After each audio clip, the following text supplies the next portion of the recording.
We're so back, baby. We're so back. What did I tell you guys? I literally told you guys, because we're in the aftershocker double attacker meta, they're gonna be like, oh, we overcorrected, my bad. What did I tell you guys? Welcome in, ZZZ Prydwen. It's your boy Josh, and today, of course, we have to revisit the Prydwen.gg tier list. Now, in the past, I've been somewhat forgiving, yet there have been times where I've been very critical about this tier list, as it gives the general populace who plays the game a lot of just more visual information and guidelines on where characters are at in the game. I'm seeing a lot of interesting changes here that align up with some of the criticisms that I've had in the previous tier list, so I'm very excited to review this one today. I'm a little bit more amicable to what Prydwen is cooking here in this tier list, so we're gonna see what they're up to. All right, though, everybody, welcome to the Prydwen tier list review. Now, in the past, we have been, very forgiving, yet very critical sometimes about these tier lists just because of the relative narratives that they help promote, as well as the generalized information that they provide to the greater community. Hopefully today, I might be in a more agreeable mood today, because a lot of the changes that I'm already seeing are actually changes that I literally mentioned in the last tier list. So let's take a quick gander, shall we? First things first, nothing moves from the top, which makes sense. Miyabi and Jshoea, they're one of the best 1-2 DPSs right now. And of course, Ice and Ether are some of the better elements in the game, aka they're the elements that get a little bit more catered to. A lot of the bosses, and we kind of mentioned this with the attacker meta. Yes, the attackers thrive in the attacker meta, but so too can Rupture, and so too can Anomaly, which is kind of the unfortunate thing.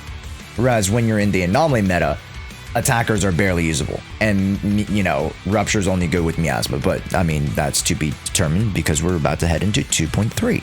We have Miyabi, we have Vivian, we have Jshoea, and then we have our 1-2 supports with Jshoea and Yüzhal, and then of course, as one of the premier niche stun units. Tier 0.5 is Alice, Evelynn, Seed, and Yanagi. Now, we mentioned before that Seed has been heavily shilled because of the Defiler, and rightfully so. The Defiler generally wants attackers, but you can also run them with stunners. And arguably, yes, an attacker would get you a higher score. What really is the crux, or what can be the crux to a lot of different team comps and variations, is actually the stunner position. So if you were to have an incredible premium stunner, you can use a multitude of different team variations, team compositions to be able to tackle the Defiler.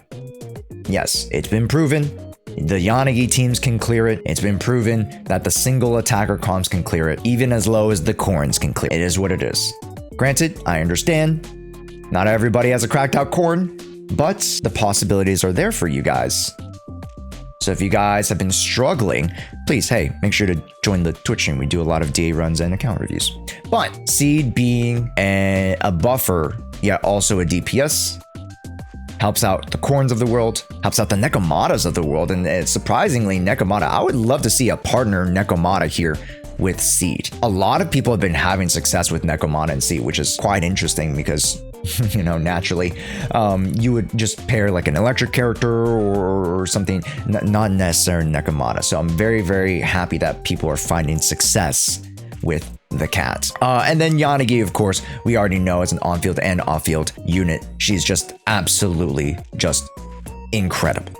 She's very, very strong. Then we move over to the secondary DPSs, the sub DPSs, and Orphe lands herself in tier 0.5. This to me is very healthy. I think tier 0.5 is a good height to where she is. She generally isn't the highest performing unit, but that wasn't where I saw her value. And of course, this is more of like a power ranking tier list. So in terms of power and effectiveness, also something to be said about value. And when it comes to Orphe's value, being able to be slotted in with so many teams and hopefully before this video, or sorry, before this video comes out, I would have already put out my wacky Orphe team comps showcase, which is a YouTube video. You guys would have been able to see me play some really wacky comps, from weird anomaly comps, even down to some rupture comps.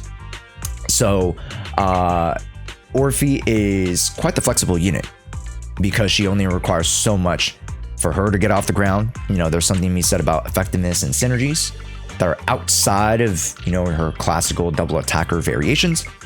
But Orphe being flexible allows you to slot her into teams where you might not have an initial fit to be able to open up other team slots because DA is so demanding. 9 units. That's a lot. So Orphe being super flexible and arguably being able to slot in with every DA run currently. You can slot her in Pompeii runs, you can slot her in with Butcher runs, surprisingly. And you can slot her in, of course, with Defiler. This makes Orphe incredibly valuable. Is she the best performer? No. The value is there. I really hope to shill that. If I'm going to shill anything about Orphe, it's not that she's cracked out crazy, she's not the best unit, but the value is there. Okay? Then, let's head on over to Jufufu. And for those of you who are like, Josh, Eve or Orphe? We'll talk about that as we round out the tier list preview here. So Jufufu, Nicole, Sokaku populate the tier 0.5 just because they are the best either drivers, support units. They are very budget friendly and they tag along with some of the best units at the top. And it is to no one's surprise. It is to no one's surprise, chat, that Trigger finds her way back to tier 0.5. Wowee, Josh. Who could have seen it coming? You know, I won't ask for an apology because I understand. We made mistakes. Everybody makes mistakes. I make mistakes. All right. But putting her down to tier 1, to me, I shill Trigger. That's my new rapper tag, by the way. I shill Trigger. I shill Trigger on the beat. She really is one of my favorite units in the game. She's so darn versatile and she excels very much so in the current endgame and can excel further beyond. Then we move down to tier 1 and it goes to no surprise that Sammy, Ellen, Jane, Piper, and Juyen find themselves on this list. Nothing's really changed, but one thing that has changed is the relative position of Hugo Vlad. And I literally mentioned this last time in the Prydwen tier list, right? If you're moving up units like Seed and you're moving up, you know, other units like that, and you're catering it towards endgame content, then you gotta move down the Ellen Joes and you gotta move down the Hugo Vlads because they're just not as effective in the current meta. Yes, you can use Hugo on Priest, but you're barely getting 20-30k, which is kind of insane considering the attacker meta. Isn't this supposed to be the 6 weeks of attacker meta? What happened? Why are we moving down attackers? Very clearly, it's not necessarily Hugo's doing that much worse. It's just that they're not shilling a lot of what the other attackers are providing outside of, you know, the Opal squad. How good is Orphe without Seed or Sambi? I've seen Prydwen making Soldier 11 Orphe. Tuka Cat, wait for my video tomorrow. It's either tomorrow or Friday. I've had to push back the video because of other priorities. Tomorrow, I'm going to release a video called the Wacky Team Showcases. And I'm going to showcase to you guys that Orphe doesn't just pair with attackers. That's right.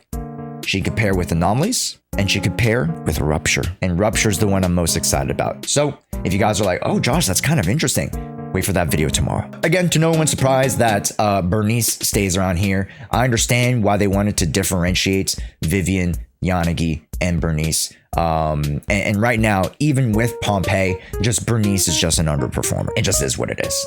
Okay, Bernice is slowly getting edged out in damage. This one, I've kind of, you know, become a little bit more amicable to. I wanted to keep her in 0.5, but, you know, after a couple more weeks, after, you know, 2 DA rotations, it's kind of confirmed her slot. It is what it is. So even though I hated them changing Trigger, Bernice, I was like, okay, I did want to see where the DAs go. And unfortunately, Bernice is fizzling out just a little bit. Still very effective, but just, you know, a lot harder to get off the ground.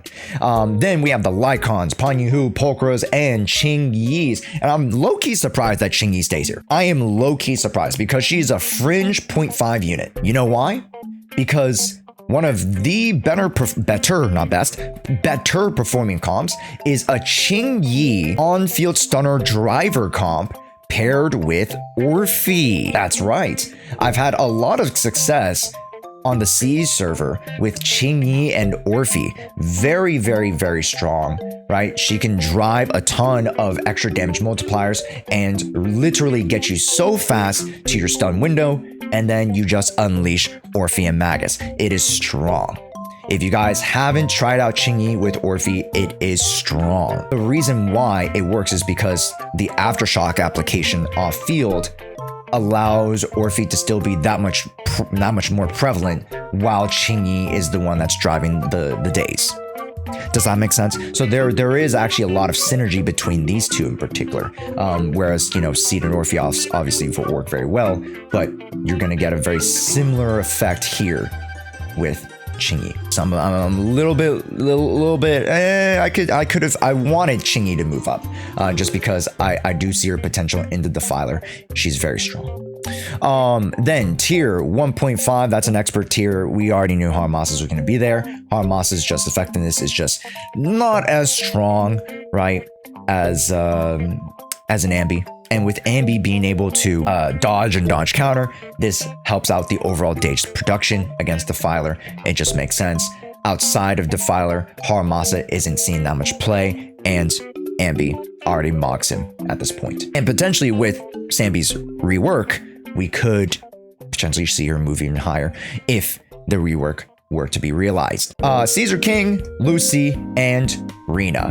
One that I'm surprised that Caesar King stays down here, because I personally feel as though Caesar King and Lucy pair pretty well with some of these units up here. I've had great success. I've had, you know, very clean runs while pairing team comp variations with Pulchra, Caesar, and Lucy amongst the more top performing DPS characters. But tier 1.5 is fine because I understand that their effectiveness relative is not as good as these units up here. So I understand that. So I'm okay with them at 1.5, but just want to point out, chat, these units are quite relevant still. Caesar sucks. I don't want to say skill issue because that's low hanging fruit. But Caesar King can be very, very strong on Defiler. She can be a very consistent burst days on Pompeii. She gives you the shield so you don't get hits. There is value in that. The power ranking, obviously she doesn't rank that high in power, but the value is there. Different list entirely, right? Power ranking versus value. Soldier 11. I think she was there before, right? So that didn't change. And then Anton, Billy, Corin, and Nekomata. Low-key, I would have liked to see Nekomata move up to here, but M0, it's understandable. A lot of people just generally run Nekomata M1, and already, if not M1, not M2, not M3, then you would definitely see a tier 2 or tier 1.5 paired with some of these higher performing units. Grace to tier 3. Same. Kaleda, tier 3. I would like her to be a tier 2, man. I feel so bad for her being on the same tier as Seth. I think her as a, you know, burst stunner for Pompeii is still a lot more relevant than Seth is for any domain right now. It just doesn't make any sense. So Kaleda, I wish she was tier 2. For the change logs, let's go to the change logs. In this update, we're converting our tier list from non-signature to signature. This decision was made based on the community feedback after much deliberation and by reviewing a large endgame player performance data of close to 30,000 players, a large majority of which are using some form of signatures on their characters. Arguable that these units here don't need signature. Arguable that you can use Weeping Cradle. But these units wanted signatures. You would love Heartstring Nocturne. Also, Threatening Star, thank you so much. Love Heartstring Nocturne, one of the best overall attacking Wenjins of all time. Seeds, not too far off with their extra crit rate potential. Trigger, of course, you would love to have it. And a lot of these units at tier 1 go to tier 1.5 without their signatures. Whereas a lot of, you know, the more support-esque type of characters tend to relatively have okay performance as long as you maintain the right drive dis, maintain the right skills, get core F. These units are a little less impacted by the, you know, the direct scaling of certain Wenjins. It just is what it is. because these guys are the buffers and the scalers for the base. And if your base and your vengeance and your characters of the attackers aren't that high, then your performance is just going to be percentages less. So I'm very glad that we're shifting to signature. I wanted it to be signature anyways. I understand that a lot of people are like, Josh, but what about the F2Bs? What about the casuals? Casuals have vengeance too. Let's not get it twisted. A lot of you guys play very, very casually. A lot of you guys sometimes barely even play the game, but you'll have Miyabi with the shrine. You'll have Yishen with her Qingming birdcage because you guys planned for it, because you guys knew it was coming, because you guys can evaluate, and you know, this kind of puts the trust into you guys a little bit more.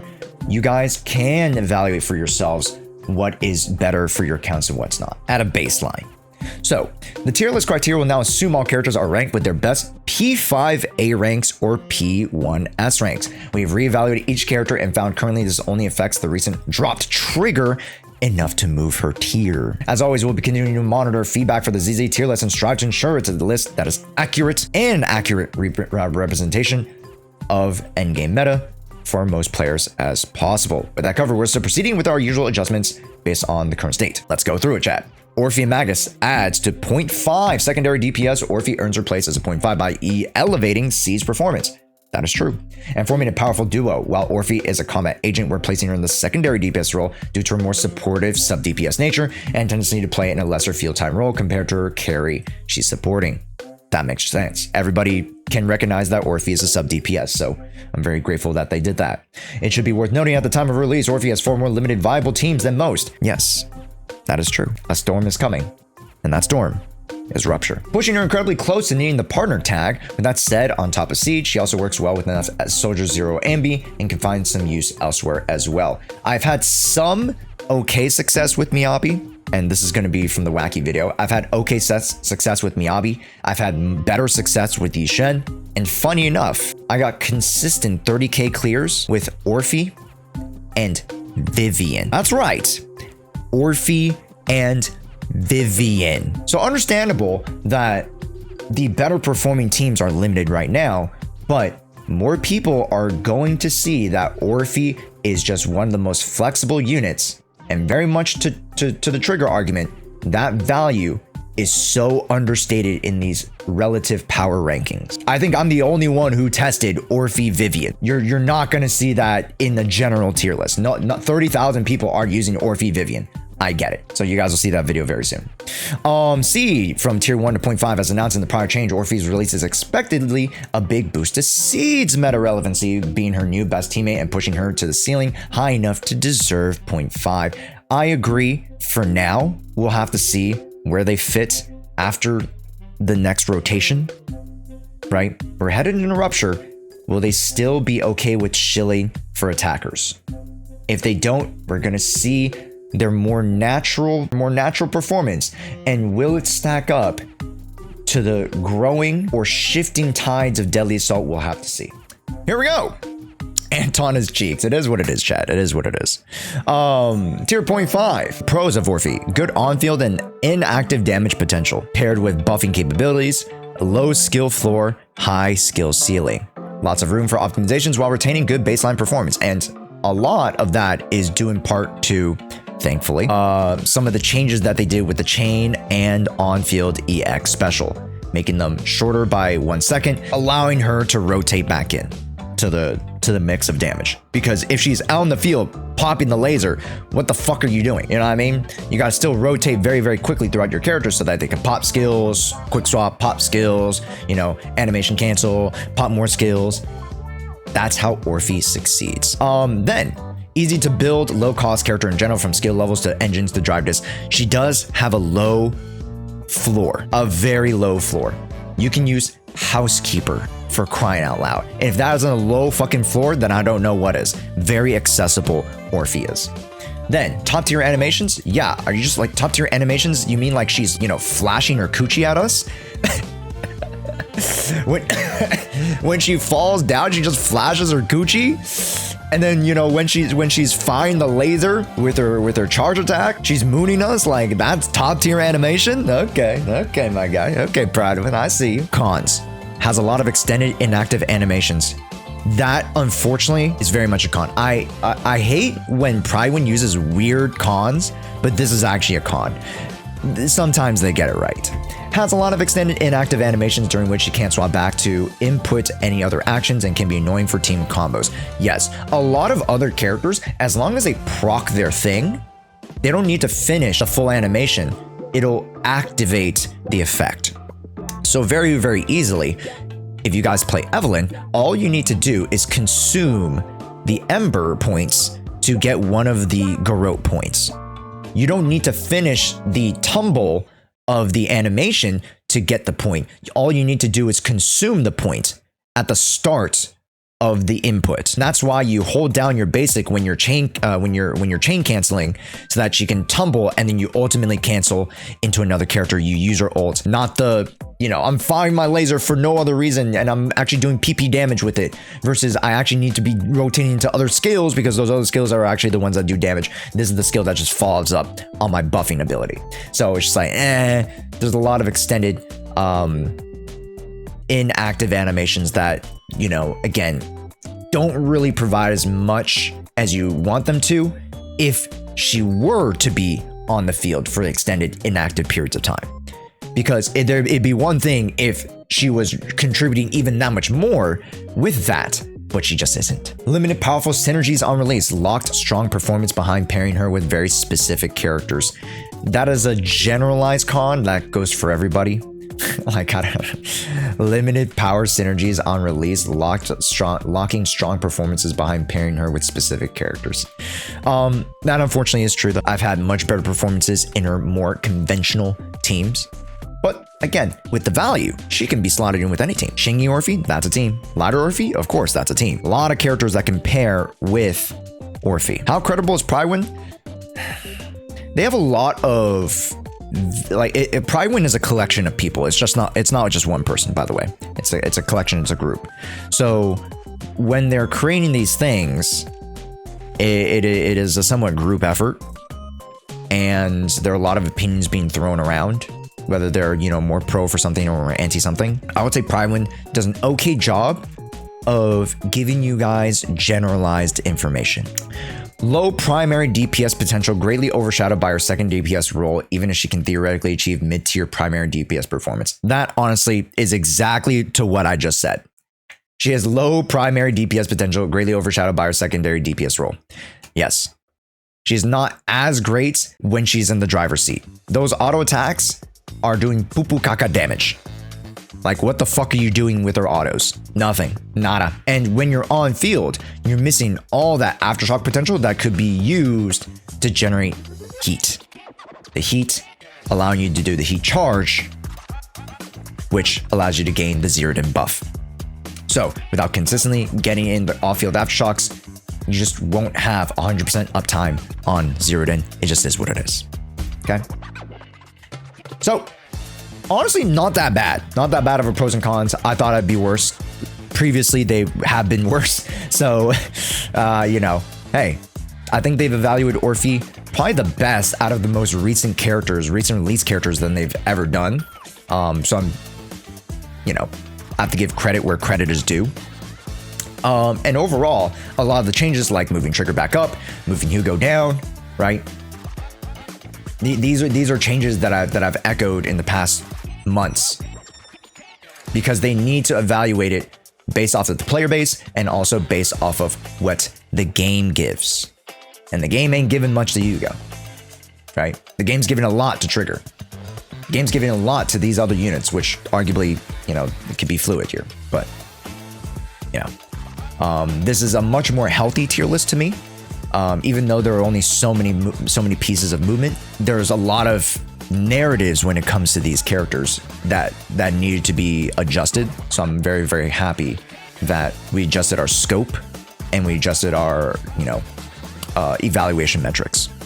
Yeah, it's in a good spot right now. I think it's in a okay spot, right? And then this is not a reflection of where the game is right now, but Pompeii, clearable by a lot of people. Dead End Butcher, clearable by a lot of people. You don't need Miyabi to clear Dead End Butcher, right? You can use Vivian, you can use Yanagi, you can use Alice, you can use Bernice. A lot of options. declare dead and butcher. So it's in a lot healthier spot than the triple miasma, triple team comp variation requirements of the previous DA. But you guys let me know what you guys think of the Prydwen tier list down in the comments below. Maybe I'm wrong. Maybe this tier list is worst. But I think this is, some very much needed corrections from my perspective. And I'm always happy to show trigger. Is what it is. I'm always happy to show trigger. Make sure you guys stick around and subscribe for our zzzero content. We have more fun shenanigans for you guys. See you in the next one. It's your boy Josh. Stay frosty.